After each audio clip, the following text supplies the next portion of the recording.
নতুন বছর ক্যালেন্ডার হাতে পেয়ে সমস্ত বাঙালিরা যে সমস্ত দিনগুলি চোখ বুলায় তাদের মধ্যে অন্যতম হলো দুর্গাপুজো। বাঙালির সবথেকে বড় উৎসব হলো দুর্গাপুজো। দেবী দুর্গা তার চার সন্তানকে সঙ্গে করে নিয়ে আসে মর্ত্যলোকে, মানে নিজের বাপের বাড়িতে। 5 দিন পরে আবার ফিরে যায় কৈলাসে।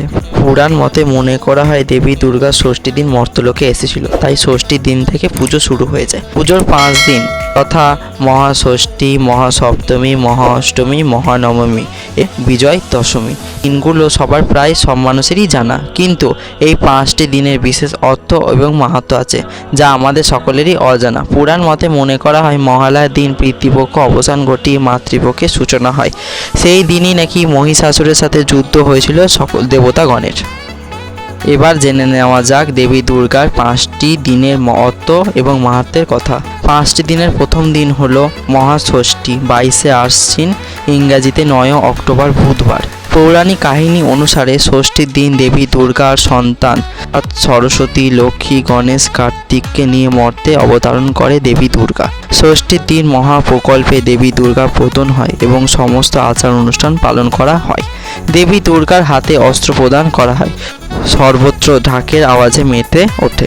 দুর্গা পুজোর দ্বিতীয় দিন মহাসপ্তমী, 23শে আশ্বিন, ইংরাজিতে 10ই অক্টোবর বৃহস্পতিবার। মহাসপ্তমীতে সূর্য ওঠার আগে কলা গাছকে পবিত্র গঙ্গায় স্নান করিয়ে তারপর নববধূ সাজ অর্থাৎ কলাবইয়ের মতো নতুন শাড়ি পরানো হয়। নবপত্রিকা প্রবেশ এবং স্থাপন সপ্তমী ভাইতে পুজো করা হয়।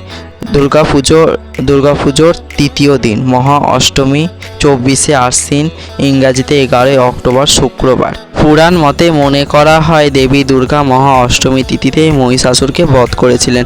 এই দিন ভক্তরা পুষ্পাঞ্জলির মাধ্যমে দেবীর আরাধনা করে থাকে। 9 বছরের কম বয়সী মেয়েরা এই দিন দেবী দুর্গা রূপে পূজিত হন। এই আচারটি কুমারী পুজো আচার নামে পরিচিত। এরপরে অষ্টমী ও নবমীর তিথিতে পুজো হয়। দুর্গা পুজোর চতুর্থ দিন মহানবমী, 28শে আশ্বিন, ইংরাজিতে 11ই অক্টোবর শুক্রবার। সন্ধি পুজো শেষ হলে শুরু হয় মহানবমী। মহানবমী সন্ধ্যাবেলা দেবীর মহা আরতি করা হয়। দুর্গা পুজোর পঞ্চম দিন বিজয় দশমী, 25শে আশ্বিন, ইংরাজিতে 12ই অক্টোবর শনিবার। বিজয় দশমী হলো দুর্গাপুজোর শেষ দিন। দশমীর দিন দশমী পুজো শেষ করে পুঁটি মাছের যাত্রা করা হয় এবং সব শেষে দেবীর ঘট নড়ানো হয়। মহিলারা একে একে প্রতিমাগুলিকে বরণ করে এবং সর্বশেষে আশেপাশে জলাশয়যুক্ত স্থানে প্রতিমাগুলিকে বিসর্জন দেওয়া হয়, অর্থাৎ এখানেই পুজোর সমাপ্তি হয়। আমার এই ছোট্ট ভিডিওটি যদি আপনাদের সত্যি ভালো লেগে থাকে অবশ্যই লাইক করবেন, চ্যানেলটিকে সাবস্ক্রাইব করবেন নতুন আপডেট পাওয়ার জন্য।